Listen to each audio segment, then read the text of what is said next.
We're so vain, this episode may be about you.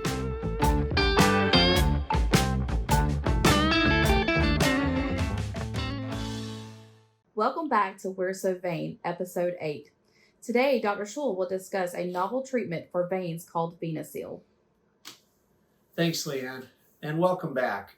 As we've been marching through different treatments for long straight veins, we've discussed endovenous laser and radiofrequency, two treatments that have been around for decades that are really the standard of care. However, not everybody is a great candidate for those thermal techniques, whether it's needle phobia, whether it's just pain intolerance, or whether they're just wanting the least invasive treatment that can still deliver the results. Well, the good news is we've got 5-year data now comparing thermal to this treatment called Venaseal, showing the same closure rates and the same quality of life improvement.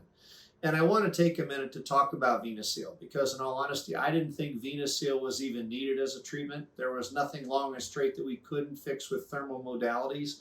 The reality is, however, not every patient can handle that anesthesia. Not every patient can lay down for 30 minutes based upon back pain or something of that nature that just doesn't permit them to do this. Now, I had a few patients that had leg ulcers that I wasn't really comfortable giving them the extra, sometimes as much as 500 cc's of fluid to treat the great saphenous vein. Having a patient with a leg ulcer with congestive heart failure, they can't lay down with the legs slightly elevated for 30 minutes. It shouldn't take that long, but generally speaking, I didn't want to put a patient in a tougher position.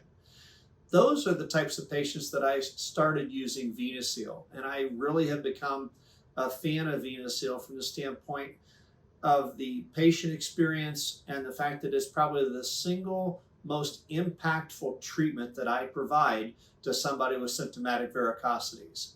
This treatment uses the same access catheter that we do with radiofrequency. And again, the vessels that are eligible are the great saphenous vein that runs along the inseam, the anterior accessory that sits on the anterior thigh, or the small saphenous that sits behind the knee. And when you think about this treatment, it's a single stick, it's a single catheter, and this is an example just of the kit. But this little gun right there is the glue and a plastic catheter. Once this catheter is placed at the position on top, we leave little drops of adhesive as we slowly march down the leg. So comparing this to thermal, where we do all of the local anesthesia, all bruises go away from the local anesthesia. But if you can avoid those pokes, the pressure, and the bruises and the recovery from thermal, which you can with Venaseal, I'm finding this to be an incredibly safe treatment, probably the safest treatment that I have, and an incredibly satisfying treatment for patients.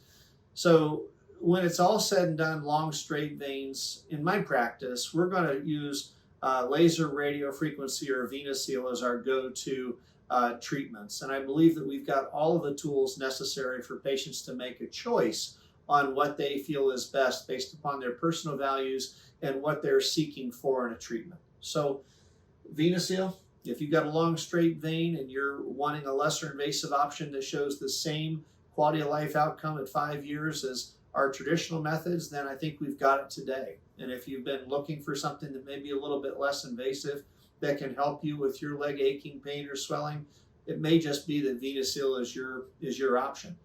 Listen, we're going to be bringing more educational videos forward as we start talking about how we manage ropey veins and small veins. So thank you for your attention and stay tuned.